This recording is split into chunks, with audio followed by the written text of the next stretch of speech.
OK, on est sérieux. Oui. Faut que je rentre dans le personnage. 3 anneaux pour les rois elfes sous le ciel. 7 pour les seigneurs nains dans leur demeure de pierre. 9 pour les hommes mortels destinés au trépas. 1 pour le seigneur des ténèbres sur son sombre trône. Dans le pays de Mordor où s'étendent les ombres. Un anneau pour les gouverner tous. Un anneau pour les trouver. Un anneau pour les amener tous. Et dans les ténèbres, les lier. Au pays de Mordor où s'étendent les ombres. Voilà.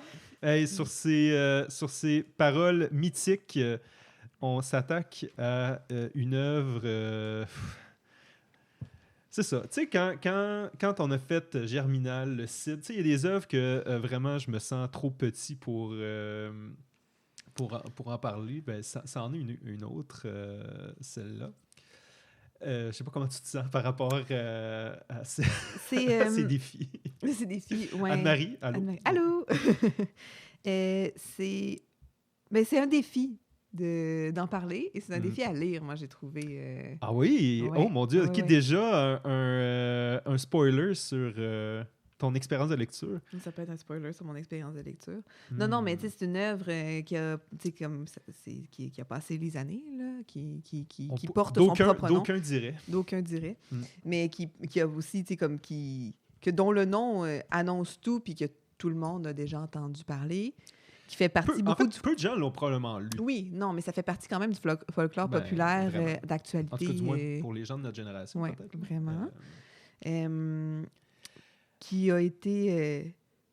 mais même pour les nouvelles générations, parce que là, en plus, avec les nouvelles séries, là, puis tout ça, ça a comme été ramené en plus au goût du jour, là, au goût, au dégoût, là, selon les appréciations, parce que je sais que c'est pas les nouvelles séries n'ont pas fait l'unanimité, là, disons. Là.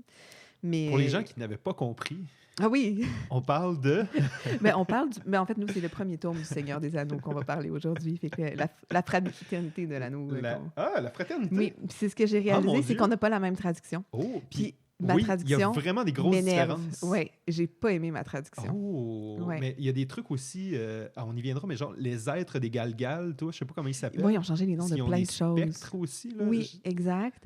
Puis l'autre chose, c'est qu'ils ont changé les noms comme de beaucoup de choses, puis je l'ai réalisé à la moitié parce qu'au début, j'étais comme il me semble que ça s'appelait pas de même, mais en même temps, j'avais écouté les dernières références, je les avais tous pris en anglais, et je me suis dit, c'est peut-être juste la traduction, puis je m'en rappelle pas. T'as lu la première fois en anglais? Non, mais ce que j'avais lu, j'avais écouté l'audiobook quand on a été en Alaska. Oh wow, OK. Parce qu'on avait beaucoup d'heures de route parce qu'on a été en voiture. T'as-tu réussi à te taper les 3 en audiobook? Non, les 2. 2. Parce que quand même, c'est des longues. Puis, on faisait pas juste ça non plus. Là. Mais donc, ça remonte à quand même... Finalement, ça avait fait que le déplacement pour écouter le Seigneur des Anneaux, mais aucune destination. C'est qu'on l'avait écouté, puis ça m'avait pas marqué les dénominations des endroits, des personnes, des choses comme ça.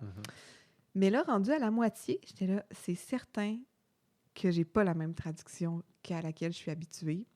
Puis je pense que ça a entravé quand même mon expérience de lecture. Mon appréciation. Ben, en tout cas, donc, peut-être juste, c'est ça, je backtrack un peu, là, mais donc, oui, Seigneur des Anneaux, la communauté ou la fraternité de l'anneau, selon votre école de pensée, publié en 1954, écrit, là, en tout cas, j'ai lu ça ce matin, rapido, mais je pense qu'il y a vraiment Tolkien, donc J.R.R. Tolkien, J.R.R. de son nom en français.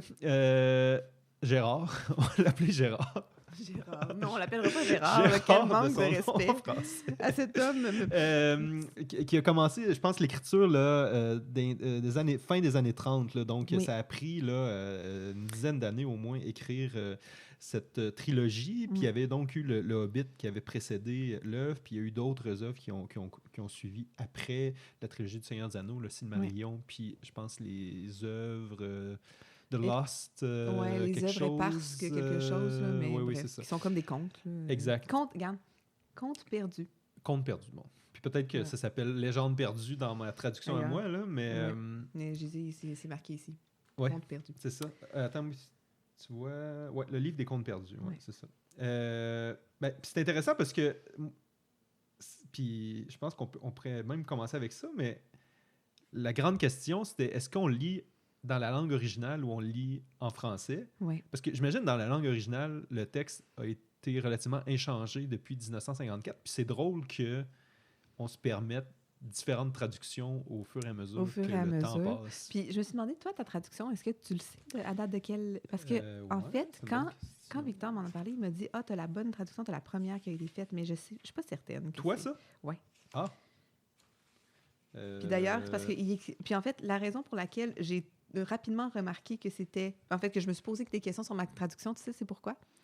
C'est parce que il y a un débat éternel qui existe dans mon domicile, à savoir si on dit le ou la comté. La comté? Mais c'est ça. Moi, j'avais toujours dit le comté. Puis moi, c'est F. Ledoux. F. Ledoux. Mais toujours est-il pour dire... Tout ça pour dire que dans ma traduction, oui. J'ai eu la confirmation, puis dès la première page. Fait que j'étais très contente de scander à mon chum. C'est le comté, mais j'ai pas la même traduction.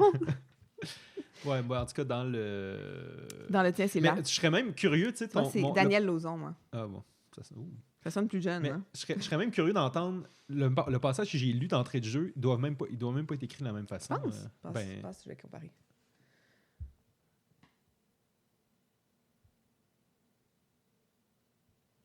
Il y a des différences. Ben oui, c'est ça. Oui. Ah, c'est vraiment différent. Ben vas-y, je t'écoute. Tu vois, moi, c'est 3 anneaux pour les rois des elfes sous le ciel, 7 aux seigneurs des nains dans leur salle de pierre. Salle, hein? Salle, non pas demeure. 9 aux hommes mortels voués à trépasser plutôt que destinés au trépas.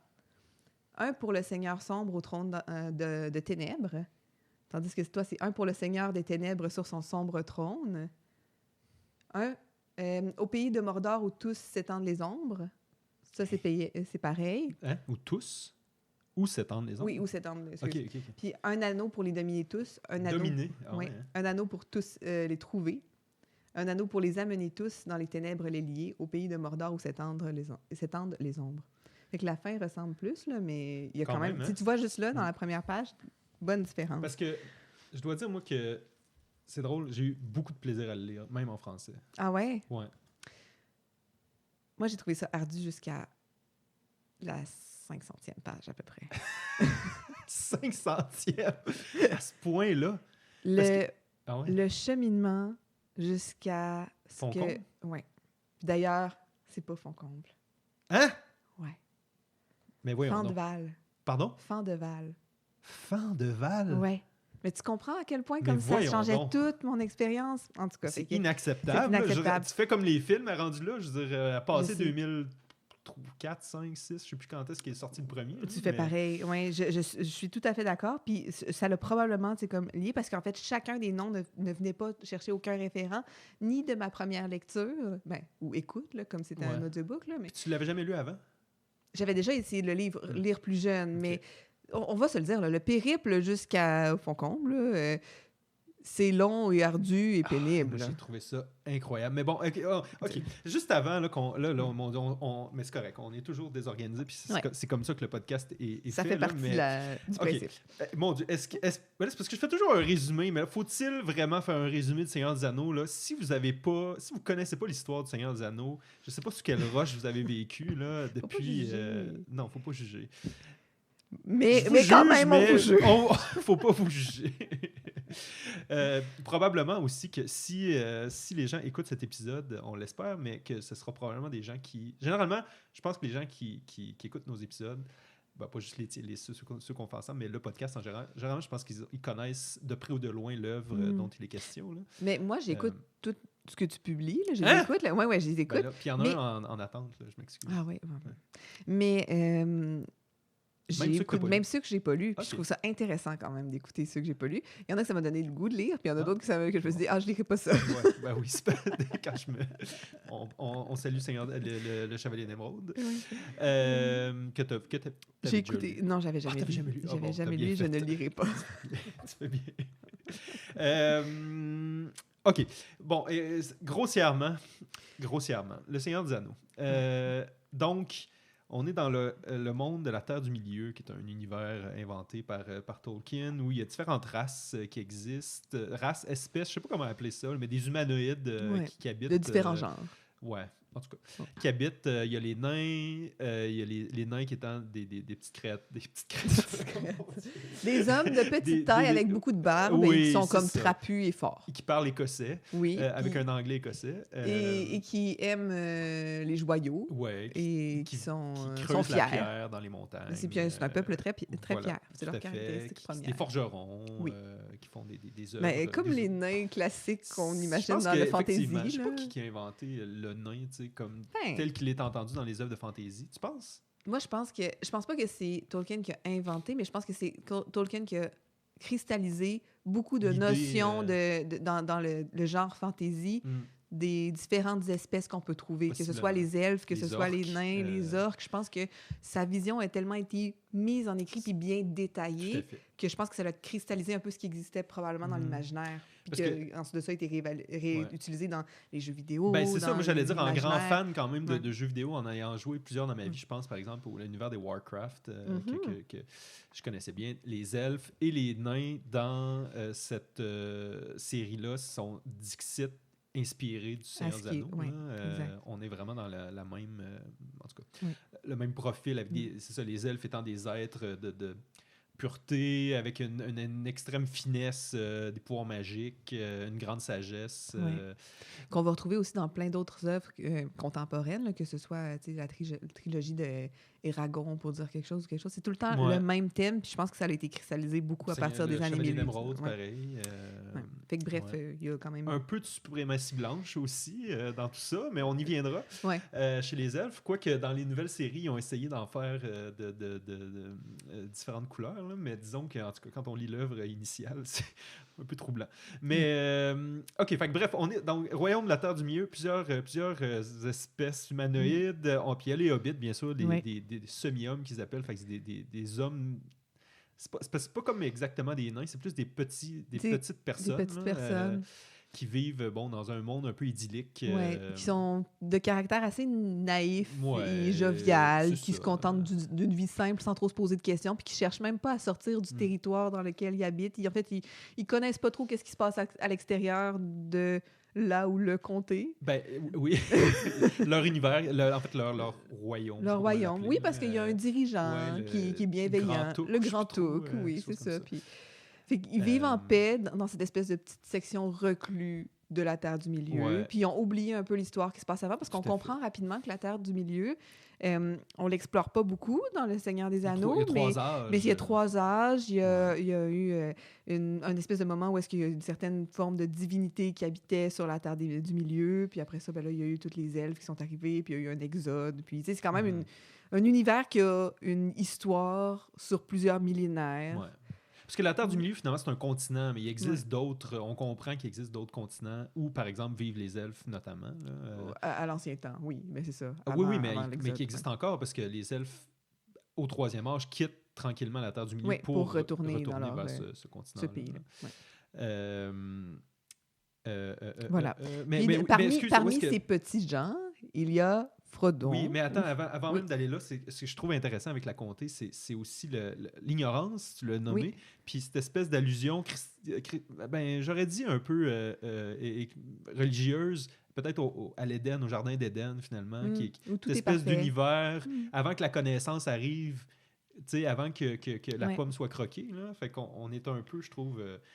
dans ça, dans l'histoire. Parce que l'histoire commence dans cette espèce de royaume protégé-là, où finalement on accompagne tranquillement, c'est une très belle façon d'y avoir pensé, je pense, de la part de l'auteur, mais où on accompagne le lecteur dans cette espèce d'univers-là parfait, à travers, c'est ça, la personne de Frodon et de Bilbon. Oui. Donc ça commence pour le 111e anniversaire. Encore une fois, selon la traduction, c'est pas nécessairement Frodon ou Bilbon. Comment? Parce que moi, il traduit comme à l'anglais, c'est Frodo et Bilbo. Bon, mais c'est pas. C'est pas majeur. Mais tu vois un autre élément. Puis ça aurait. Franchement, j'ai jamais trop compris pourquoi on les avait francisés, mais après ça, c'est pas grave. Là, mais, oui. Frodo, donc voilà. Donc qu'on découvre à les voir évoluer. Exactement. Pendant quelques années, quand même. On passe presque 10 ou 15 ans 15 ans, je pense. à la compter. Oui. Mais bon, c'est des années qui passent vite quand même. Ouais. Quoique, on a une bonne centaine de pages là, avant de partir, réellement. Mais tout ça pour dire que donc l'histoire commence pour le 111e anniversaire de Bilbon, où il va y avoir une très grande célébration dans le village. Puis on vient célébrer la longévité de Bilbon. Puis un peu aussi on commence déjà, c'est ça qui est intéressant, c'est qu'on commence déjà à mettre des cracks un peu dans cet univers-là en disant, voyons, c'est bizarre parce qu'il vivieillit pas. Oui. On souligne que Bilbon est différent des autres hobbits. Puis que Frodon aussi, parce que c'en est l'héritier, là, mais on le souligne assez rapidement qu'il y a certains éléments qui font de lui un hobbit particulier. De par ses aventures aussi. De par ses aventures, mais aussi de par un peu le caractère qu'il a développé en revenant, même s'il est revenu dans le comté, il est resté quand même avec... Tu vas tenir ton bout jusqu'à la fin. mais oui, donc on voit qu'il est revenu avec des marques de l'extérieur. Il est peut-être plus aussi naïf. Il est plus reclus aussi. Oui, il est isolé des autres. Les autres l'apprécient pas particulièrement. Il l'apprécie parce qu'il en profite. C'est un mononcle riche, c'est ça la réalité. Mais dans son dos, la majorité des hobbits le trouvent étrange. Saké de Besace aussi. Oui. Parce que, disons-le, c'est Bilbon Saké et Frodon Saké. Il y a beaucoup de références à des sacs. Tu vois, moi, c'est Besac. Ah, ils disent pas Saké, ils disent Besac. Besac. Oh my God. Tu comprends? Fait que bref, on va passer tout le podcast à faire ça. Moi, c'est pas ça. Ah, mais non, mais pourquoi t'as continué, là? Mais parce que je pensais que c'était la même traduction que toi. Ah! Mais t'aurais dû m'écrire. Je sais. Mais non, mais c'est sûr que j'ai pas... Moi, si je m'étais arrêté, si c'était Bessac, là, j'aurais fait... Voyons, c'est quoi cette histoire-là? Puis j'aurais changé de livre. Ah, mon Dieu, quelle torture. Voilà. Bon, tout ça pour dire que... Bon, excusez. Fait que, bon, l'histoire commence avec l'organisation du 111e anniversaire de Bilbon. Toute la Hobbit est conviée. C'est vraiment des énormes... toute la Hobbit. Toute la comté est conviée aux célébrations. Qui ont lieu à Hobbitbourg, qui est la ville où se situe... ça doit pas être Hobbitbourg, hein? C'est Bourg de Hobbit, je sais pas. Je me rappelle plus, je pense que c'est Hobbitville. Hobbitville. Oh non! Oh boy! Je vais arrêter Daniel a fait des drôles de choses. Hey boy! Drôle de choix éditorial. Bon, fait, bref, tout ça pour dire qu'on s'en sortira pas. Pour les célébrations viennent aussi, donc on a dit Bilbon avait vécu une grande aventure. On comprend que dans le passé, il était sorti de la comté, avait voyagé avec une compagnie de nains pour se battre contre un dragon, puis la pierre de Arkenstone. Là. Bref, je me rappelle plus. J'ai pas lu le Hobbit, j'ai juste vu les films qui étaient horribles, là, mais tout ça pour dire qu'il avait une grande aventure, il était revenu. Et à travers ses aventures, il avait rencontré un magicien qui s'appelle Gandalf, qui vient célébrer son anniversaire avec lui. Et bon, les célébrations ont lieu, tout le monde s'amuse, on boit, on chante, on rit, on regarde des feux d'artifice. Et vient un moment où Bilbon fait un discours et à la fin de son discours disparaît du public. Et tout le monde est choqué. Oui, exactement. Puis on pense que c'est une mauvaise blague, ou que Bilbon est mort. Bref, les rumeurs, le jeu des rumeurs fait son... Parce qu'il ne réapparaît pas. Ben, en fait, pour il quitte la comté par la suite. C'est ça. Il retourne chez lui en cachette, il ramasse ses choses, puis il s'en va. Mais avant de partir... Il rencontre Gandalf l'attend dans sa petite maison, dans son trou de Hobbit. Exactement. Et puis, il l'encourage fortement à laisser derrière... Mais en fait, on comprend que sa disparition, durant le discours, est causée par un anneau de pouvoir. Oui. Puis c'est là qu'on introduit le personnage. Quoi qu'on... oui. Ah, c'est intéressant, dit comme ça. Mais j'allais dire le concept des anneaux de pouvoir dans le livre, là, mais oui, tout à fait, l'anneau étant un personnage à lui seul, effectivement. Il est présent assez. Ouais. Non, je te laisse continuer. Ou je continue. Ben, tu peux continuer, parce que t'étais bien parti. Ben, j'étais bien parti. Continue sur ta lancée. Bon, bref. Et oui, effectivement, donc il a été intercepté par Gandalf juste avant de quitter sa maison à Cul-de-Sac. Je ne sais pas s'il s'appelle Cul-de-Sac aussi dans ton... Cul-de-Sac étant sa maison au sein d'Hobbitbourg, Hobbitville. Et Gandalf dit « Oh, les anneaux de pouvoir, ok, je comprends pourquoi vous ne vieillissiez pas, puis... peut-être que ce serait mieux, mon cher Bilbon, que vous le laissiez derrière vous avant de partir. Puis, très, très difficilement, parce qu'on comprend là, que l'anneau a un pouvoir ensorcelant sur Bilbon, puis que Bilbon a développé comment dire? Mais il y a de la difficulté à s'en départir. Oui. Il y a un lien émotionnel qui vient probablement du pouvoir de l'anneau qui fait que le porteur a de la difficulté à s'en débarrasser. Exactement. Et à le laisser derrière. Et bref, après un très long débat, puis vraiment Gandalf doit utiliser tout son pouvoir sur Bilbon pour le convaincre. Bilbon laisse finalement l'anneau et quitte officiellement la comté pour aller rejoindre les elfes à nouveau parce qu'il avait envie d'aventure et tout. Et ce qui nous laisse à Frodon, qui est le neveu de Bilbon, qui arrive et qui reçoit en héritage toutes les possessions de Bilbon, dont l'anneau, qui pour le moment encore n'est pas... qu'on ne dévoile pas en fait sa provenance puis toute son origine, si on peut dire les choses comme ça. Ouais.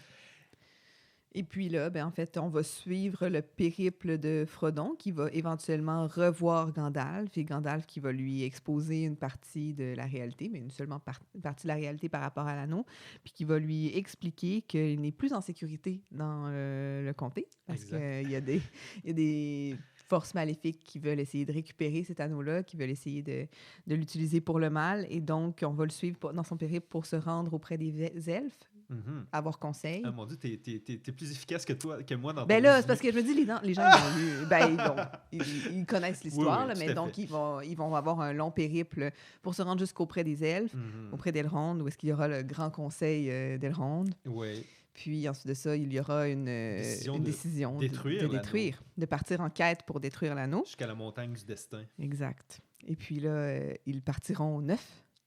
Oui. Membres d'une compagnie. Mais ils ne finiront que 8 à la fin. Oui. Ils ne finiront que 8 parce que Boromir ne meurt pas dans cette... Exact. Dans les livres, en fait, contrairement au film. Oui. Et puis, voilà. Okay, donc j'ai pris à peu près comme 15 minutes pour raconter les 50 premières pages, puis là, on vient de vous résumer les 650 autres pages en 30 secondes. Mais bref, on comprend que l'anneau forgé par Sauron, le Seigneur des Ténèbres, doit être détruit dans la montagne du destin, là où il a été forgé. Il ne peut être détruit autrement. Et l'anneau qui a un pouvoir corruptif sur toute personne qui le porte, et particulièrement sur certaines personnes plus, disons, corruptibles ou plus malléables. On pense à ce cher Boromir durant le livre. Puis vraiment, c'est l'histoire c'est vraiment un roman épique, là, donc du long parcours des gens qui vont... donc Frodon qui va quitter la comté vers Foncombe, la résidence des elfes, puis ensuite qui prend sur lui l'idée d'aller le porter jusque dans la montagne du destin, un volcan finalement en éruption. Un peu à contre-cœur, on va se le dire. Hein, on s'entend. Oui. Mais en même temps, c'est pas ça qu'il voudrait faire. Là, mais... Je pense qu'il devient lui aussi attaché à l'anneau d'une certaine forme, qui veut le détruire, mais en même temps il l'aime, puis il peut plus s'en départir. C'est un peu moi cette relation d'ambivalence qui est décrite avec l'anneau. Et qui est commune à tous ceux qui ont possédé l'anneau. Ben oui. Gollum bien sûr, et Bilbon. Et Isildur. Oui. Feu et Isildur. Ouais, feu. Ben oui. Oui. Non, j'allais dire feu Gollum, mais non, Gollum n'est pas encore... Il n'est pas mort. Là, tu vends des punchs. Ben oui. Attention. On ne sait pas ce qui arrive de Gollum, parce que ça termine. Et donc, et sur ce périple, donc, est truffé d'aventures et de péripéties, certaines plus intéressantes que d'autres, mais quand même, moi, puis c'est ça que je trouvais intéressant. Toi, tu as trouvé ça pénible. Moi, j'ai franchement savouré chaque étape de l'aventure. Mais j'ai pas trouvé tout pénible. Puis je le savais en commençant parce que, en fait, j'avais déjà essayé de le lire par le passé, puis j'avais abandonné dans le périple vers Faucombe. À ce point-là? Okay. Oui, parce que c'est ardu, mais je pense que c'est voulu que ce soit ardu parce que c'est un bon reflet de la difficulté du périple vers là. Je veux dire, c'est un parallèle. C'est un parallèle parfait. Mais tu vois, peut-être que je suis pas faite pour porter un anneau et puis pour traverser ça. Parce que je dois dire qu'à partir du moment où est-ce qu'on arrive à Fendeval ou Faucombe, qui est à peu près à la 600e page. Le pire, c'est que je trouve ça plus beau en anglais. Rivendell, tu sais, je trouvais que... En tout cas, mais oui. On lira le prochain en anglais, tiens.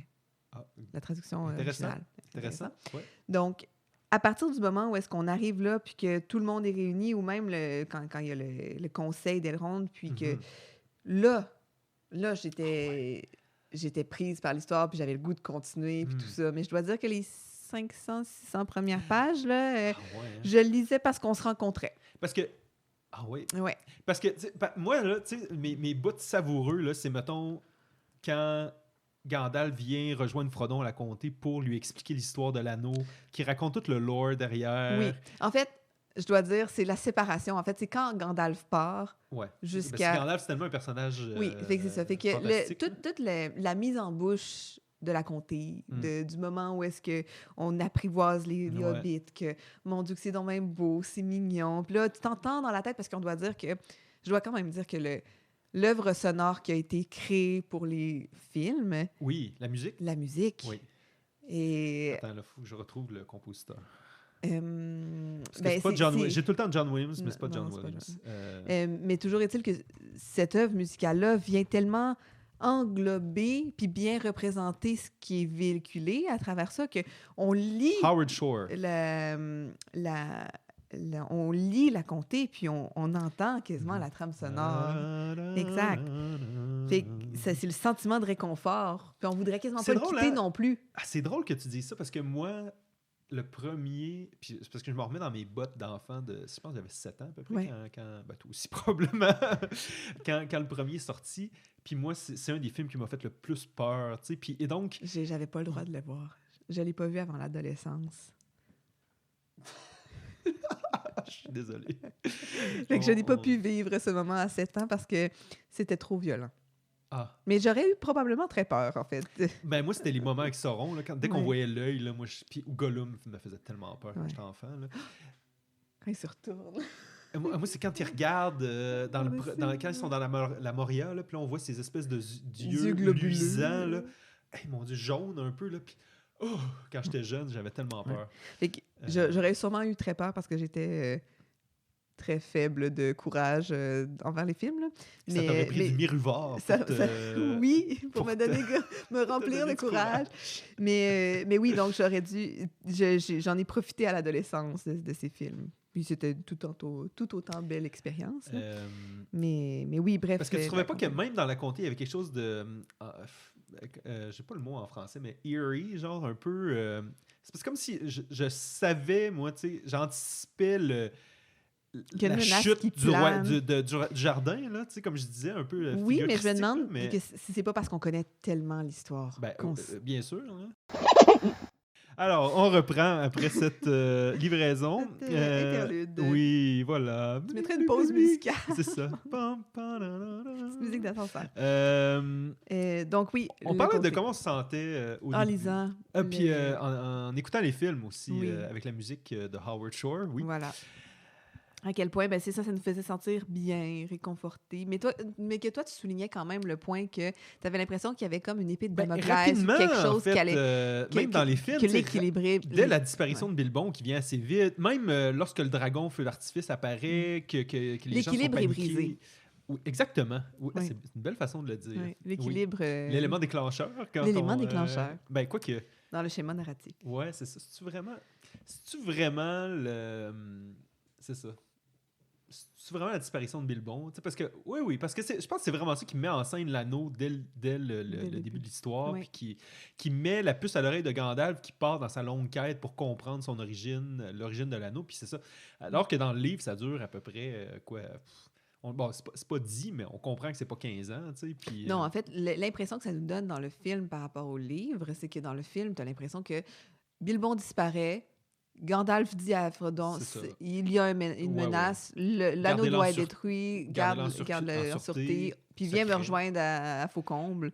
À Faucomble. Mais non, mais c'est ça aussi la différence, c'est que dans le... C'est intéressant, puis moi j'ai noté toutes les différences que j'avais notées, mais dans le film, Gandalf part, revient, raconte à ce moment-là, donc qu'il a découvert que c'était l'anneau de Sauron, puis qu'il doit être détruit, tout ça.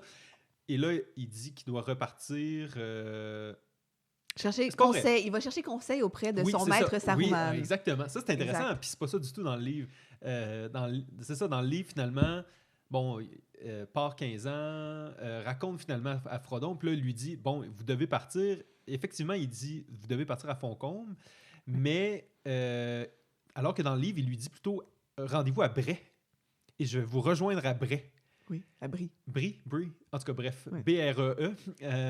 Et à l'auberge du poney fringant. Exact. Alors que c'est pas ça du tout dans le livre, parce que c'est Tom Bombadil qui les met leur sur la dit. piste. Exact. Mais de Tom l'auberge. Bombadil est quand même un personnage qui n'existe pas dans les films. Exactement. Puis c'est un personnage quand même assez particulier. Qui résiste au pouvoir. Qui résiste au pouvoir, mais en fait, dont la qualité, ou en fait, l'essence de ce personnage-là, ou l'essence, en fait, de cet être-là, on n'est pas certain c'est quoi. Ben, j'ai vu qu'il y avait un livre sur lui, Oui, Les aventures de Tom Bombadil. Il y a un livre. Puis c'est pas certain. En fait, mon point, c'est que Tom Bombadil, c'est pas un magicien comme Gandalf, le gris, ou comme Roquefort le brun, Radagast. Radagast le brun. Ouais. Ou c'est pas un membre, c'est pas un magicien. Non. C'est pas une divinité, mais peut-être quelque chose qui s'en approche. Effectivement. C'est pas un elfe, c'est pas. Il est comme unique en son genre. Puis c'est quand même un personnage particulier parce qu'on sait pas trop exactement c'est quoi. Mais il arrive à différents moments opportuns, parce qu'il arrive quand même 3 fois pour 2 fois, 3 fois.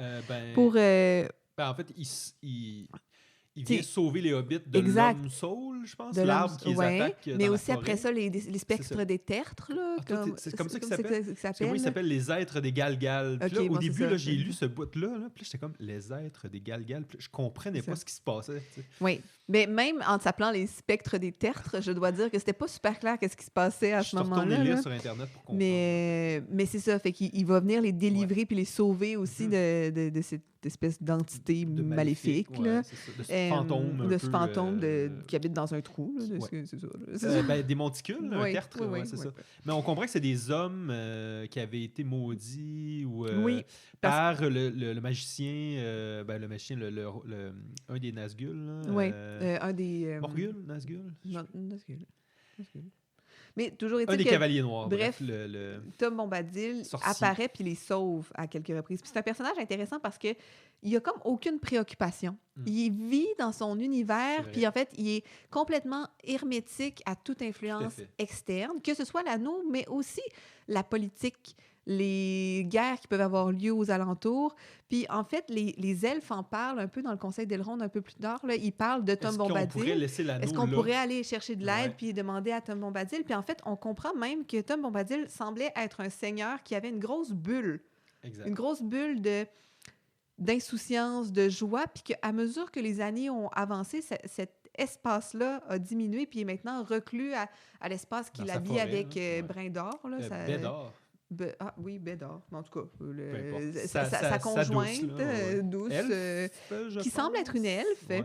Encore une fois, pas très clair quelle est l'entité de cette... De toute façon, le rôle des femmes dans cette est très secondaire. À part Galadriel, puis encore.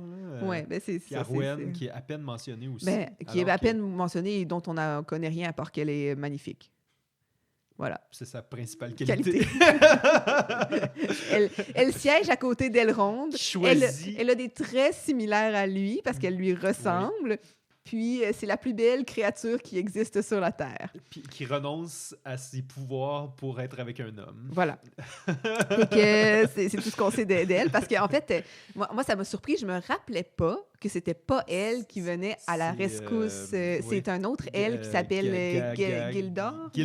Pas Gildor, Gildor-Roi. Gildor-Roi vient à la rescousse. Je te dis, ça ressemble à Gildor. Glorfindel. Glorfindel qui vient sauver Frodon des Monts Venteux. Exact, à cheval sur son... en fait, ils sont déjà rendus quand même assez loin au moment où Mais on reviendra là-dessus, mais je veux qu'on parle de Tom Bombadil. Parce que c'est un personnage qui est très, très intéressant de par cette espèce d'hermétisme à l'extérieur. Puis le fait qu'il représente quand même le bon pur.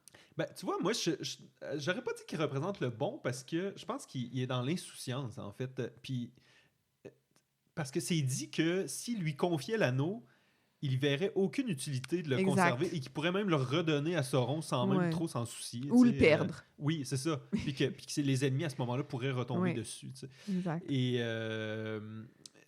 en fait, moi, ça me faisait penser quasiment comme un enfant sans malice. Ouais. Complètement insouciant, qui vit son quotidien, peu importe qu'est-ce qui se passe vraiment, mais qui est très puissant. C'est ça l'affaire qui est particulière, puis c'est rare quand même un personnage qui est aussi insouciant niais un peu, mais puissant. Parce qu'il y a des grands pouvoirs, Tom Bombadil. Ben oui. Puis il en fait... Mais on les comprend pas si bien ça. Non, puis on les voit, puis il les expose avec un naturel, comme si c'était pas surprenant que lui arrive, poupou, ah, bon vieux Saul, relâche donc mes amis. Bim boum, le Saul, il relâche les amis, écoute Tom Bombadil, alors que c'est quand même un enchantement qui est puissant. Puis lui, c'est comme si de rien n'était. Puis même chose quand les spectres des tertres emprisonnent, puis sont en train de tuer, de sucer la vie pas trop, c'est ça oui, en tout cas, des 4 hobbits. Puis hop, Tom Bombadil arrive, déclenche une espèce de chaleur généralisée, tout le monde se réveille, les tertres sont disparus, les spectres sont disparus. D'ailleurs, on se demande un peu comment Frodon, lui, a résisté. Je sais pas si c'est le pouvoir de l'anneau qui l'a protégé, mais pourquoi lui, c'est pas, il n'est pas endormi. Puis tu vois c'était ce moment, en tout cas, mais là, je digresse un peu, mais je diverge, oui. Je digresse, mais j'ai trouvé ça un peu paresseux dans le sens où l'homme Saul, tout le monde s'endort, se font capturer. Les êtres des Galgal, tout le monde s'endort, se font capturer. J'étais comme, là, Gérard, là... C'est comme une prise 2, mais avec un ennemi que de renommer. Ouais. C'était un peu comme ça. Effectivement. Mais je dois dire que par contre, Tom Bombadil, c'est un personnage qui est peu apprécié. Moi, non, j'ai pas... En fait, ce passage-là, je trouve qu'il sert à rien. Exact. Puis c'est comme une capsule. Ses chansons sont... Mais toi, est-ce que tu as pris le temps d'y lire? Non. Bon. Moi, je dois dire que les chansons, en général, parce qu'il y a plusieurs personnes qui chantent dans peu importe, plusieurs personnages chantent dans le livre. C'est tous des grands poètes, les personnages. Des grands poètes. Mais l'affaire aussi, c'est que ça devient en italique pendant comme 4 pages, puis tu sais que c'est une chanson, puis que ça t'apportera pas grand-chose. Ben, tu vois... Et donc, je dois dire que c'est arrivé souvent que je saute ces pages. Dans ma deuxième lecture, parce que là, j'étais un peu plus à la course pour préparer l'épisode, mais cet été, quand je l'ai lu... En fait, je dis ma deuxième, mais c'est ma troisième lecture réellement, parce que je l'ai lu une fois à l'adolescence. Puis on y viendra, ça aussi, parce que je suis ailleurs complètement comme adulte, je trouve, par rapport à cette lecture. Mais... il y a un caractère prémonitoire, généralement, dans certaines des chansons, puis une mise en contexte qui est franchement intéressante. Puis je pense qu'il y a on peut vraiment aller creuser, c'est ça, un deuxième niveau, même un troisième parfois. Mais je pense qu'en fait, les chansons, c'est un reflet de qui l'auteur est. Parce qu'il faut quand même se rappeler que il a inventé John, des langues, là. C'est un linguiste. Gérard. Oui. Non, mais son vrai nom, c'est John. John Richard. John Richard quelque chose.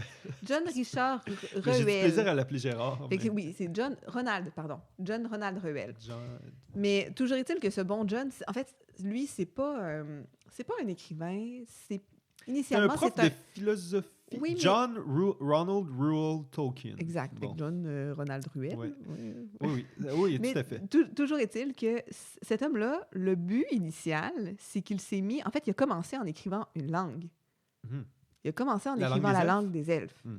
Puis après ça, en fait... Il s'est dit, je vais écrire une histoire autour de ça. Mais il a écrit une histoire, en fait, parce que pour soutenir cette langue-là, puis après ça, il a développé le langage... Oui, après ça, il a développé le langage des nains. Puis après ça, puis là, ensuite ça, il a développé l'histoire avec un grand H, là, mais dans le sens où l'histoire du pays, en fait, du continent dans lequel cette langue-là prenait place. Puis ensuite de ça, il a inventé une histoire qui se passe dans cet univers qu'il avait maintenant créé. Mais donc, je pense que ces chansons-là, je trouve que c'est probablement ses petits plaisirs. C'est comme des insertions poétiques. Oui. Mais qu'on lit en français. Donc, traduire de la poésie, c'est toujours audacieux, là, et périlleux, en fait, je dirais, plus qu'audacieux. Ouais. C'est ça. Fait que là, Tom Bombadil est l'un des premiers qui se mettent à chanter de manière très, très notable, mais par la suite, il y a d'autres personnes qui se mettent à chanter. Puis moi, je trouvais que ça rajoutait un peu de la lourdeur dans la chose. Puis probablement que ça aurait été plus facile dans la langue initiale. Puis en français, je sais pas comment ils ont été traduits. C'est tellement mal écrit, moi, les chansons en français dans ma traduction. Là. Attends que j'en retrouve une. Là. Gay doll, tu sais, c'est vrai, gay doll, plus c'est comme, en tout cas, ça n'a aucun sens, là. Attends, 230. Mais je pense que ça fait peu de sens aussi. Tom Bombadil, de ses chansons, je pense pas que ce soit, tu sais, comme les plus creusées initialement. Là, en fait, c'est quasiment comme un enfant qui babille ou non, qui fait des sons pour se plaire à sa propre oreille. C'est tout à fait. Ben oui, c'est vrai que la comparaison avec un enfant est intéressante dans son dans sa naïveté. Là. Est-ce qu'on va avoir ça?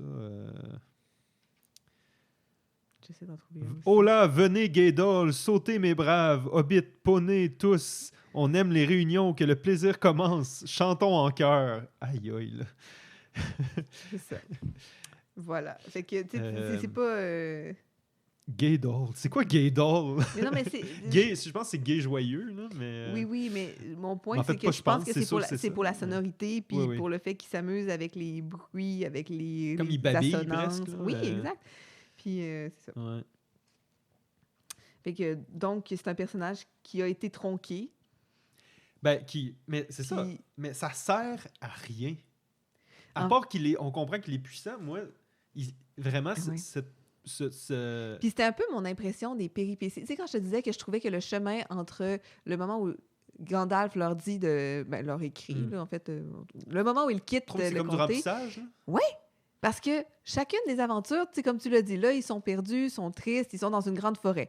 On comprend, on voit la description. Puis c'est une très belle description, mais c'est une description pendant à peu près 75 pages d'une forêt qui est menaçante. Là, ils trouvent une petite clairière. Oh, ils se remettent dans la forêt, ils rencontrent un ruisseau, il y a des trous, il y a des grandes collines. Ils dévalent une colline, ils tombent au fond de la colline, il y a un arbre. Ils s'approchent de l'arbre en se disant peut-être que c'est le bon chemin. Ils se font avaler par l'arbre, ils s'endorment. Tom Bombadil les sauve. Ouais. Tom Bombadil les garde chez lui pendant quelques jours. On recommence le même. La forêt est dure, le chemin est dur, la forêt est longue. On se promène sur une colline, on tombe dans un champ, il y a une colline, il y a des trous, il y a des spectres des tertres, on tombe endormi, on passe par se mourir, Tom Bombadil revient. Il nous envoie à Bray. Voilà. Rencontrer ce cher Prosper. Poire de beurré. C'est pas ça. Hein? Prosper, poire de beurré. C'est Fleur de beurre, moi. Mais voyons donc, poire de beurré, c'est tellement un beau nom. C'est Fleur de beurre. Puis je me rappelle pas de son prénom, mais le vieux Fleur de beurre. OK. Fait que, toujours est-il que tout ce remplissage-là, qui est en fait 200 pages, c'est pour se rendre dans l'auberge. Ouais. Puis je trouve que c'était... moi, c'est probablement le bout que j'aime le moins du livre. Ouais. Mais j'ai pas le choix de dire que moi, entre Bray et Fontcombe, c'est vraiment un bout que j'adore. Ouais. Parce que cette espèce d'adversité extrême, là, ils ont faim, ils ont froid. Après, il y a les Monts Venteux, ils se font attaquer, Frodon est blessé, alors que dans le film, ça se passe comme en un instant. Puis cette deuxième partie-là du périple, en plus, c'est intéressant parce qu'on découvre aussi le personnage de, je sais pas s'il l'appelle l'arpenteur, dans affaire, c'est comme ça, grand-pas, là. Mais l'arpenteur, oui. Mais toujours est-il Aragorn. Puis comment en anglais? C'est Strider. Strider. C'est Strider en anglais. Mais toujours est-il qu'on rencontre ce personnage-là puis qu'on apprend un peu à le connaître, qui est mystérieux, que clairement, il y a un passé potentiellement important. La lignée des rois. Ça, le fait que ce nouveau personnage-là se rajoute, puis que c'est un personnage qui est intéressant et qui a une plus-value à l'histoire, ben là, ça rend cet élément-là. Ben oui, puis c'est ça. C'est parce que je pense que le problème avec Tom Bombadil, c'est que on sait que ça servira jamais à rien. Il y a, à part d'attraper des épées à la fin quand ils se battent contre les Galgal, les hobbits attrapent des épées qui vont leur servir un peu plus tard, mais ils auraient pu attraper des épées n'importe où. Il n'y a absolument rien qui se passe là-dedans qui va être utile pour le reste de l'aventure. T'sais. Tandis que ce qui se passe entre Bray et Fontcombe, la bataille avec les Cavaliers Noirs, c'est tous des personnages qui sont rattachés à Sauron. On comprend que ça a une pertinence avec l'anneau. Oui. Puis même Frodon. Que sa blessure qu'il va avoir à ce moment-là va le changer en tant que personne pour le reste de l'aventure. Oui. Et même qui va expliquer pourquoi il quitte le continent à la fin de tout. Oui. Plus tard. Oui, dans le troisième. On n'est pas rendu. On est à 2 épisodes. Oui, exact. Mais ceci étant dit, bref, je trouve que cette première partie de la cavale vers Brie ou vers Bray... Périple. C'est... Bon, c'est vrai qu'une cavale, c'est intéressant, vu que même dans le sens où il y a vraiment il y a une poursuite. Il y a une poursuite. Puis, je veux dire, la menace plane toujours. Exact. Fait que voilà. Mais comme tout au long du livre. Puis moi, ce que je trouve intéressant dans les livres qu'on n'a pas, évidemment, dans les films, de par le format, c'est je trouve que la psychologie des personnages est tellement intéressante aussi, de la façon qu'elle est racontée. Puis c'est écrit avec quand même beaucoup de sensibilité, tu sais, puis le désespoir qui les traverse, la crainte, la présence des cavaliers autour d'eux. Puis ils font tous face à cette menace-là d'une manière assez différente. Ouais. Puis ça les distingue en tant que... Même si ce sont tous des hobbits, disons, ils n'ont pas la même réaction par rapport à la peur, par rapport à la faim, par rapport à la fatigue. Puis c'est intéressant, ça les fait vraiment développer comme en tant que personnages. Fait que ça aussi, c'est intéressant à voir. Puis aussi, tu sais,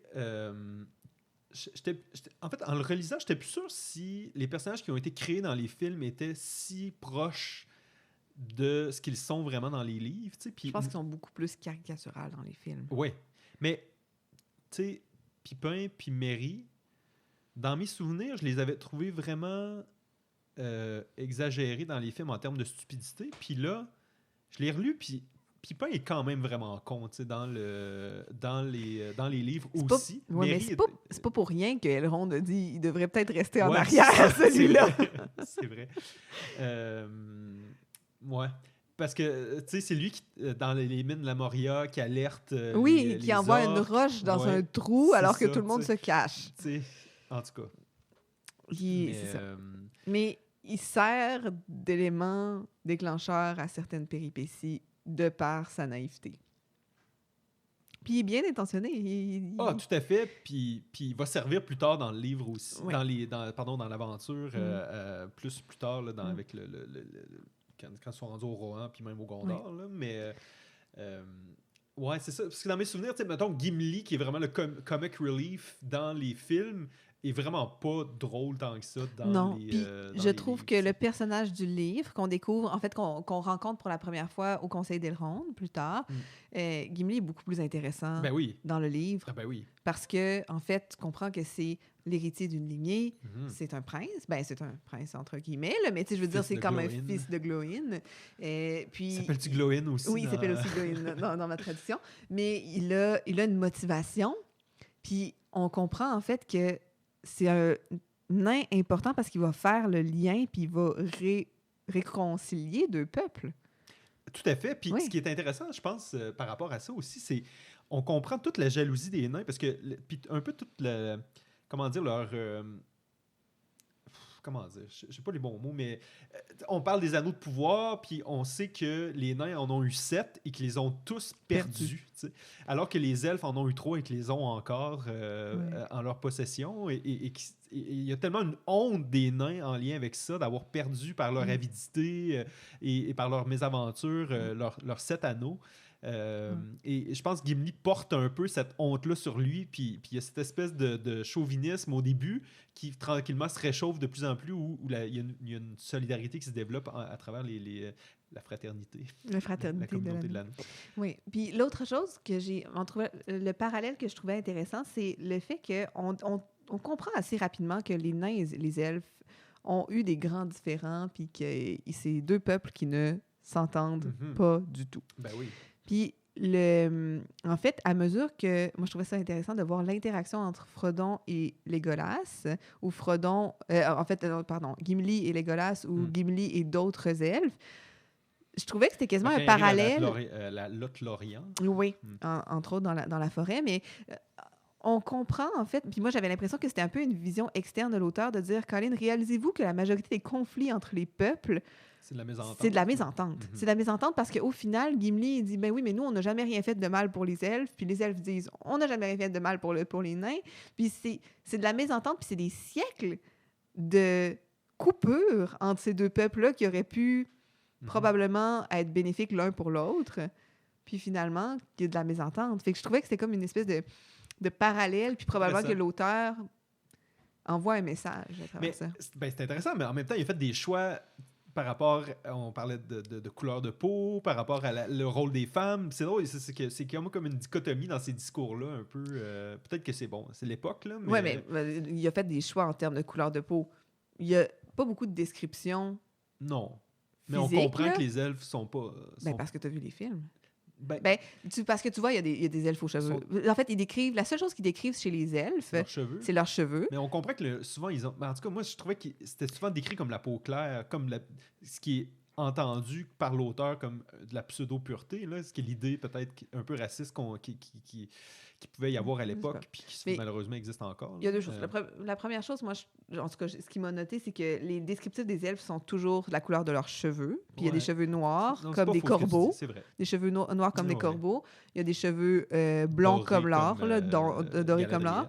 Puis il y a des cheveux argentés aussi, qui sont décrits à plusieurs reprises. Entre autres, le seigneur de...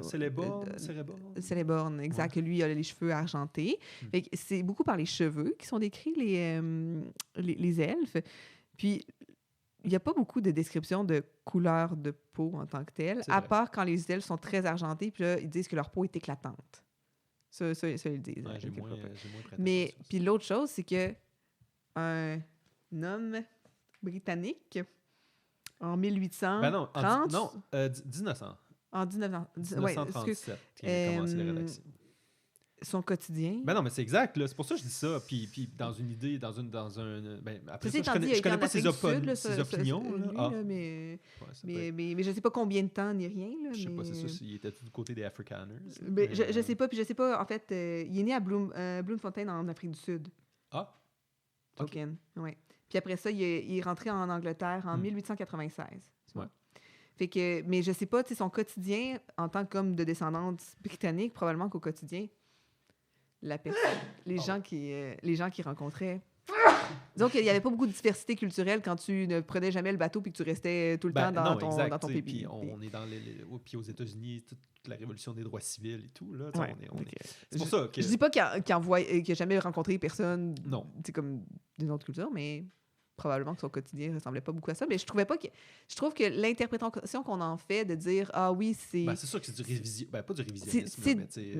Oui, c'est du révisionnisme. Là. Je veux dire, ce gars-là, quand il a écrit cette histoire-là, son quotidien, c'était les gens qui côtoyaient, puis il met pas tant d'emphase que ça sur la couleur de la peau. Non, mais je sais pas, mais tu l'as peut-être bien. Mais est-ce que c'était ça qu'il voulait exprimé à travers cette lutte entre les humanoïdes, finalement? Peut-être. Puis est-ce que, finalement, c'est à mots couverts un dialogue de race, ou d'ethnie, ou en tout cas, je ne sais pas comment le dire, là, mais peut-être. Peut-être. Ou non, juste un reflet des conflits entre les peuples en général, que ce soit des peuples en différents pays européens ou non... Ouais, comme, en plus, on est juste après la Première Guerre, puis au début de la Deuxième, donc tout à fait. Puis, tu sais, c'est ça, qu'est-ce que... Puis, ça, c'était intéressant, mais je l'ai lu ce matin, le rapido, mais qui mentionnait Sauron. Puis, en fait, il les orques comme un peu une classe ouvrière qui parce que, tu sais, finalement, on comprend plus... puis peut-être parce que les films nous ont... il y a quelque chose de très industriel là, dans la production des lances de fer des orques, puis des espèces de fonderies un peu chaotiques, très, très sombres et tout. Puis certains analystes qui ont lu les œuvres ont pensé que c'était une critique un peu de la révolution industrielle. Oui, puis que c'était d'idéaliser puis de retourner aux sources avec la campagne, le champêtre du reste, alors que la méchante usine noire qui fournit, qui construit des choses, la fumée noire, la pollution, finalement. Oui.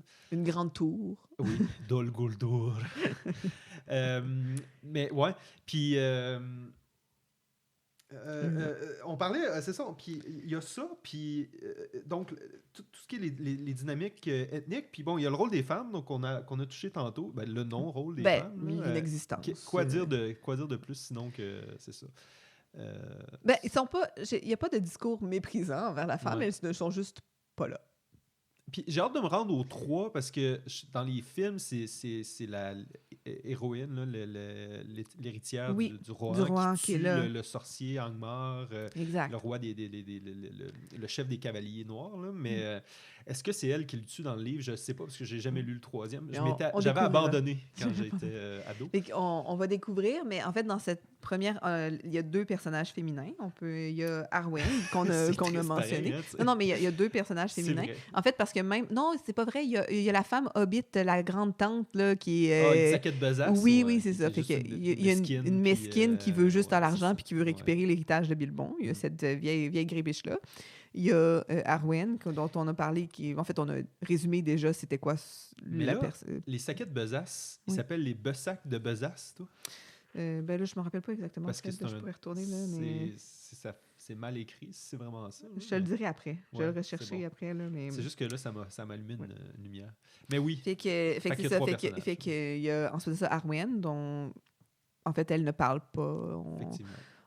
Puis on voit qu'Aragorn, clairement, il y a une flamme pour elle, mais... Qui est pas écrite. Alors que dans les films, là, ils s'embrassent et tout. Là, ils ont une espèce de lune de miel. Puis en fait, la seule moment où est-ce qu'il en parle plus, c'est dans la forêt de l'Autorien, où est-ce que Frodon arrive à un moment donné, puis qu'il voit qu'Aragorn est comme replié sur une fleur, là, puis Je l'ai lu vite. Ouais, il dit quelques mots en elfique, dont puis le prénom d'Arwen est parmi ces mots-là, mais on n'a pas de traduction. Fait qu'on ne sait pas exactement qu'est-ce qu'il dit, mais il a l'air de se recueillir pour laisser place à son amour, alors qu'il n'est pas là. Mais est-ce qu'il mettait des messages codés pour les lecteurs qui auraient eu le Moi, j'aurais aimé ça avoir un lexique à la fin puis une traduction.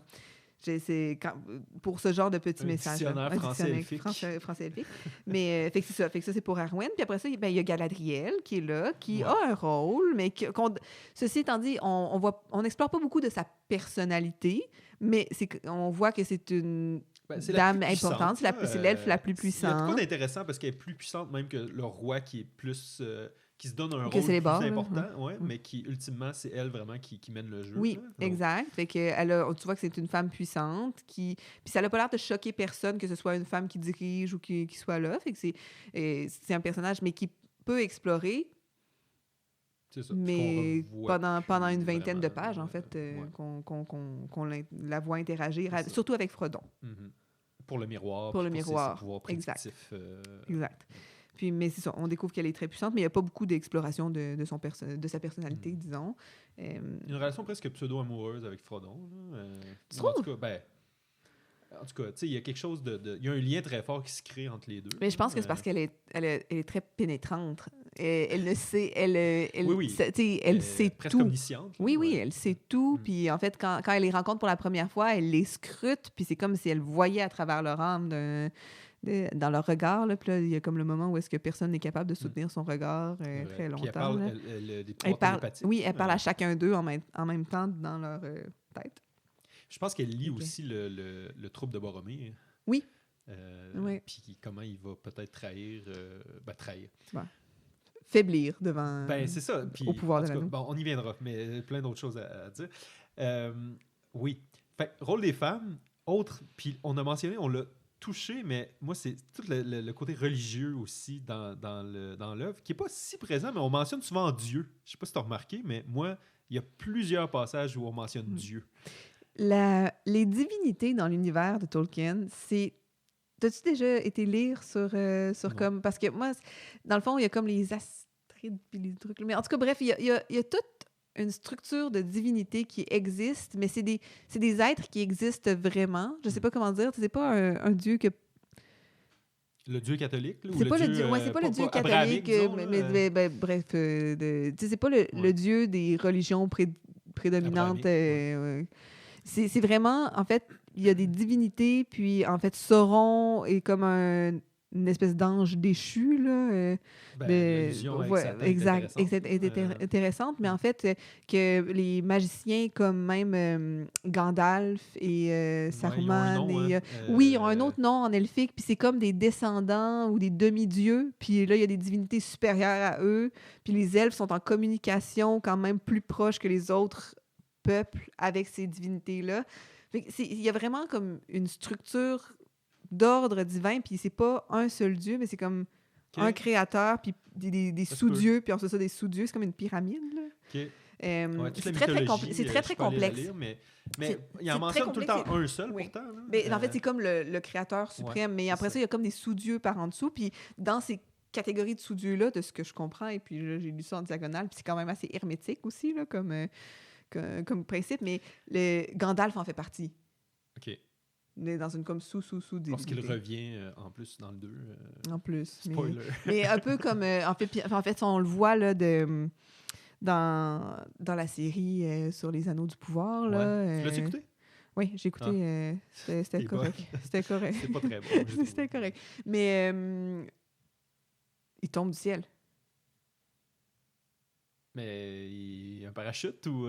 Non, c'est comme une météore qui s'écrase. Okay. Là, il tombe du ciel. Il apparaît sur Terre comme ça. Voilà. Fait que, à explorer. En tout cas, je ne veux pas me fourvoyer. Peut-être que j'ai pas bien compris. Gandalf, très vieux. Oui, on comprend. Mais, très vieux. Il était-tu là dès le premier âge? Ou, je sais pas. Je sais pas. Faudrait aller regarder. Je peux sortir Wikipédia si tu veux. Mais oui, fait que c'est ça. Fait que il y a toute une structure religieuse derrière ça, mais qui n'est pas beaucoup explorée dans les livres, mais qui a quand même été toute inventée par Tolkien pour soutenir. C'est quand même une œuvre grandiose d'inventer des civilisations. Puis les gens ont vraiment... Tu sais, c'est ça qui est... Tu sais, il y a des gens qui vont consacrer leur vie à étudier l'univers de quelqu'un, d'un autre être humain, tu sais. Ouais. Quand même, en tout cas. Intéressant. Oui. Puis c'est comme, il y en a tellement écrit d'autres choses que il y a eu certaines des écrits qui ont été publiés après sa mort, mais qui n'étaient pas voués à être publiés, qui étaient en fait juste des théories puis des choses qui ont été créées autour pour soutenir ça, qui après ça ont été publiées par son fils, si je me rappelle bien. Christopher? Oui. Ah. Oui, c'est ça son nom? Je sais pas. Ben, il y en a plusieurs. Là, mais en tout cas, un de ses fils qui a repris ces écrits-là, qui a retrouvé ces notes-là, en fait, puis qui les a publiées. j'ai dit ça parce que ce matin, je lisais sur sa vie, puis pendant la Deuxième Guerre mondiale, il publiait des chapitres. En fait, il postait des chapitres à un de ses fils, Christopher, qui était à la guerre. Ah oui? Et pour, comme je sais pas trop, l'encourager ou le divertir pendant les combats. Ça ne devait pas être très divertissant, là, mais pendant qu'il était au front, il lui envoyait des chapitres du Seigneur des Anneaux. Quel père aimant. Bravo. Je sais pas. Espérons que c'était pas juste par narcissisme. Puis, non, voyons. Je veux dire, il aurait pu garder puis le publier dans le journal à toutes les semaines. En tout cas. Mais ça pour dire. Fait OK. Puis, bon, on a comme plus abordé peut-être la première moitié. Deuxième moitié du livre à partir du Conseil d'Elrond. C'est une belle aventure. Ouais, OK. À partir de là, tu avais du plaisir? J'avais du plaisir à partir de là. J'avais du plaisir à partir de là parce que j'avais l'impression que les événements découlaient plus vite. Il y a des personnages, il y a plusieurs personnages qu'on explore à la fois. Ça fait une dynamique qui est intéressante entre les personnages. Leurs interactions sont bien. On les découvre à travers les interactions. Fait que ça me plaisait plus. Il y avait moins de chansons et de longueur à mon œil. À mon œil personnel. Pardon. Moi, vas-y. Oui, c'est ça. Il y avait moins de longueur. Puis, j'avais l'impression que le sentiment... Ils sont encore en cavale, mais j'avais l'impression que l'ennemi était moins redondant. Puis, que c'était moins les cavaliers, dans le fond. Moins juste les cavaliers. Puis en fait, on comprend que tout ce qui leur arrive, c'est contrôlé par... on ne sait pas exactement qui. C'est ça, moi, que je trouve triste, peut-être dans les livres, que je trouve que vraiment, c'était le génie de Peter Jackson qui a réalisé les films. Moi, cette espèce de lutte à distance entre Saruman puis Gandalf dans les films, qui se parlent un peu par pseudo-télépathie, puis qu'on comprend que les oiseaux, les crébins, c'est envoyé par Saruman, le col de Caradhras, la tempête, c'est Saruman aussi. Alors que dans le livre, on comprend que c'est plus des forces du mal, Sauron, parfois la montagne elle-même qui se fâche contre les voyageurs. Mais on ne sait pas si c'est Saruman ou pas qui fait ça. Dans le livre. C'est sous-entendu que c'est Sauron. C'est vraiment sous-entendu que c'est Sauron. Exact. Mais que Saruman est rendu allié. Puis en fait, mais dans le livre, c'est pas si clair. Exact. Parce c'est un rival de Sauron. En fait, c'est comme un allié, mais pour son propre... Parce que lui, il espère obtenir l'anneau lui-même. Exact. Fait que pour remplacer Sauron. Quand Gandalf rencontre Radagast le Brun, il va retourner voir Saruman en pensant qu'il va aller lui porter conseil. Puis c'est à ce moment-là qu'il découvre qu'il est rendu... Non, il n'y a pas de combat. Il découvre que Saruman est rendu corrompu. Mais en fait, ce qu'on comprend, c'est pas nécessairement que Saruman est rendu un sous-adjudant de Sauron, mais plus que... Non, mais plus qu'il s'est comme allié à lui, mais dans l'espoir de pouvoir le déjouer et avoir le pouvoir pour lui-même. Ce qui n'est pas du tout clair comme ça dans le film. Non, mais ce qui le rend encore plus intéressant, parce que c'est pas juste de choisir « je vais aller choisir le mal ». C'est je veux le pouvoir. Exact. Puis il y a beaucoup ça, plus d'agentivité. Oui. Ben oui. Ça, c'est beaucoup plus intéressant. Fait que peut-être que c'est par le biais de Saruman que certains sortent pendant leur course. Ça se peut, mais on le sait pas. Le congère, je sais pas comment. Je sais pas dans ça, c'est la Caladar. Dans Caradras, là. Ouais. Mais on comprend pas c'est quoi exactement, mais il y a comme une espèce de sortilège de tempête qui. Oui, de grosses tempêtes de neige. Il y a comme une grosse bulle autour d'eux qui est une tempête, puis ouais. dès qu'on sort de la bulle, ça redevient paisible. Là. Oui. Mais on comprend pas c'est quoi ça vraiment. Ben, on sait que c'est une force maléfique. Fait qu'on sait pas c'est qui la manipule. Mais on pense que c'est la montagne dans le livre. C'est plus, on comprend plus que c'est la montagne qui se fâche contre il disait contre les elfes et les nains, en fait, dans le livre. Ouais. OK. Mais c'est ça, le congère, ça veut rien dire, là. Je sais pas c'est quoi un congère. En fait, c'est même pas comme ça qu'il est traduit dans le mien. Là. Sûrement pas. Mais ceci étant dit, en fait, moi, j'avais compris que c'était que le Caladras était sous l'influence maléfique des forces du mal. Ouais. Puis que c'est eux qui envoient ça, un peu au même titre que les corbeaux. Ben, non, mais en tout cas, ben, peut-être. Ouais. C'est peut-être moi qui a mal compris, mais il me semble que j'ai un passage dans ma tête de Gandalf qui explique que c'est pas tout qui peut être expliqué par Sauron tout le temps, puis que certaines forces sont juste maléfiques en soi, ou plutôt qu'elles... pas nécessairement maléfiques, mais qu'elles vont tout simplement se dresser contre toute personne qui passe autour d'elles, mais que c'est pas nécessairement toujours... mais écoute, là, je suis plus sûr... Je suis plus sûr où est-ce qu'on en était par rapport à ça. Mais où est-ce que, tu sais, à quel moment ça se dit, ce passage-là. Là? Mais, ouais. Bon, fait que peut-être que c'est juste la montagne en soi. C'est ça la conclusion. Mais, puis, encore une fois, quand je le relisais tantôt en préparation, puis dans les semaines précédentes, je me disais, est-ce que c'était intéressant, Caradras, parce que je pense qu'ils veulent vraiment expliquer qu'ils n'ont pas eu le choix de passer par la Moria. Oui. Mais encore une fois, est-ce que ressort scénaristique nécessaire, point d'interrogation, dans leur périple. Mais je pense que c'est vraiment ça. Je pense que c'est vraiment l'idée du périple. Je pense que c'était un style d'écriture qu'on voit peut-être moins aujourd'hui. Ouais. C'était les romans épiques, là, tu sais. On part d'un point A au point B, puis qu'en fait, c'est toute la route. Fait partie de... Ouais, c'est ça. Mais en même fait, s'il y a des zigzags, même s'il y a des bouts complètement inutiles comme Tom Bombadil, ça fait partie quand même de... Ouais. C'est ça. Mais en fait, c'est ça. On voit leur cheminement pour se rendre... jusqu'au point B. Mais en fait, l'utilité de tout ça, c'est de les forcer à rentrer dans la Moria. Oui. Qui est, moi, un de mes passages préférés. C'est bien, hein?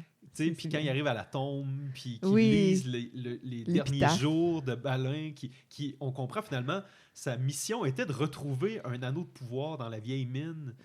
Et qui, on comprend que finalement, c'était vain parce que l'anneau avait été déjà capturé par Sauron, parce que je pense que c'était son père, ou je ne sais plus trop, qui l'avait... En tout cas, bref, tout ça pour dire qu'ils sont allés se mettre au piège dans une mine où il y avait plein d'orques, puis ils se sont fait massacrer. Nous ne pouvons pas sortir. Ben oui, c'est ça. Nous ne pouvons pas sortir. Et ils arrivent. Point. Puis là...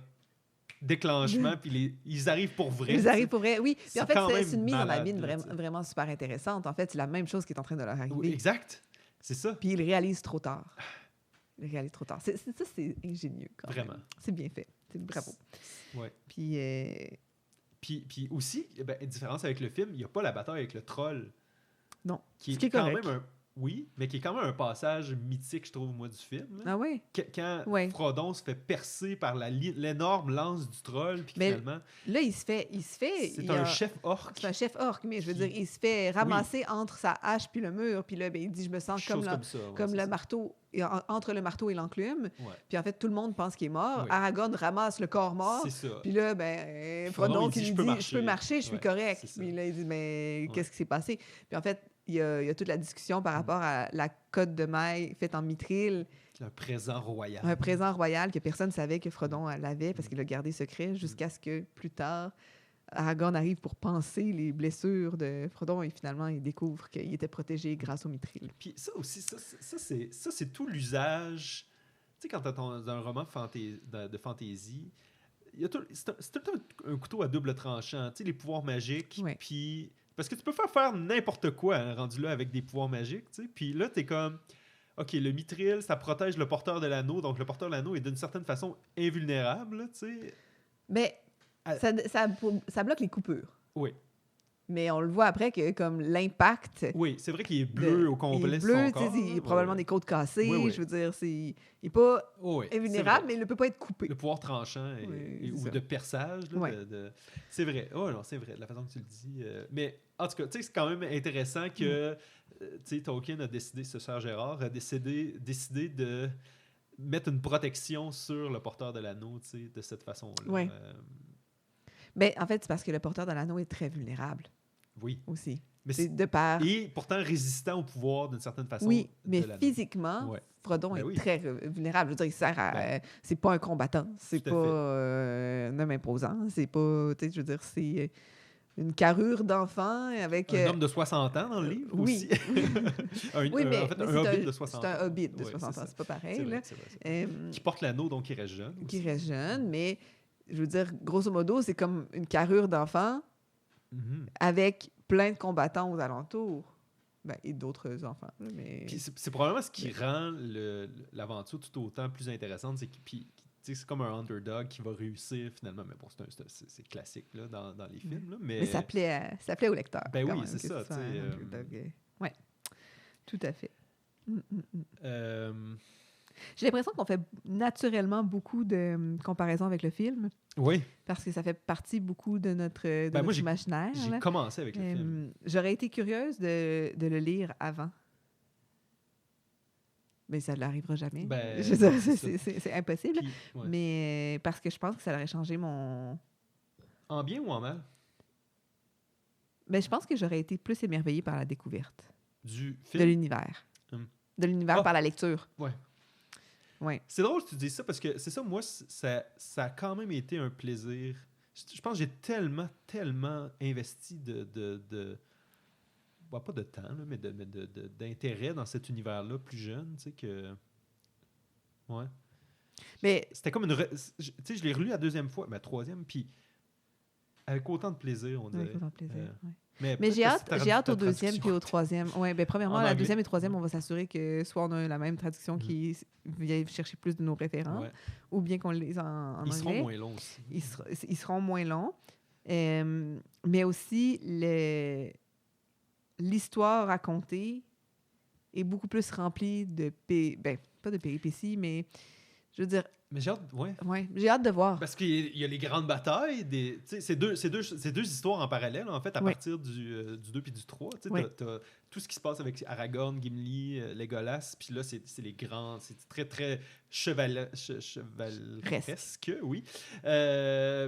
Alors que, tu sais, avec Frodon, Sam puis Gollum, là, c'est vraiment la misère, puis le périple, toute la difficulté, puis la psychologie aussi, puis qui est beaucoup plus développée dans les livres. Donc, j'ai hâte de voir ce contraste-là.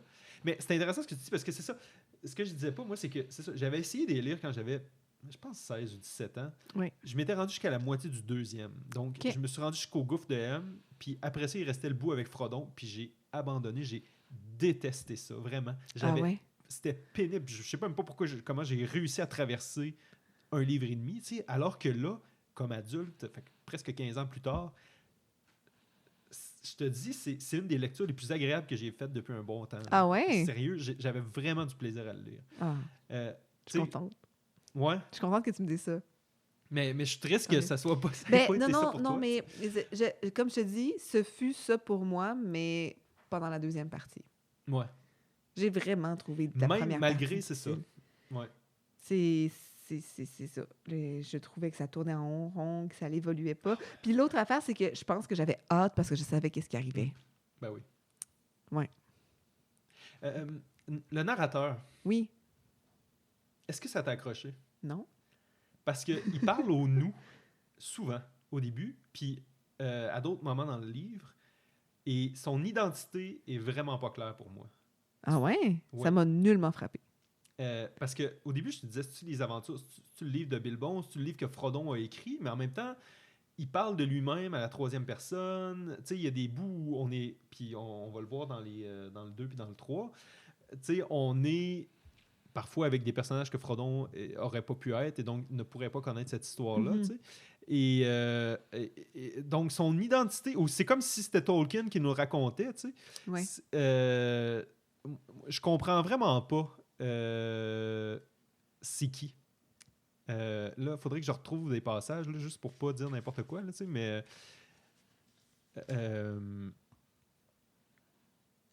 mais tu sais, juste... déjà, il y a un 4e mur de brisé, parce qu'on commence dès le prologue. Ce livre traite de plus de 2 points, puis ça continue. Non, à propos des Hobbits. Mais le prologue, puis à propos des Hobbits, est différent du reste du livre. C'est possible. Parce que c'est vraiment la mise en place où est-ce que... En fait, c'est comme si c'était un humain de la Terre, là, qui venait nous mettre en place une autre Terre. Attends, répète ça.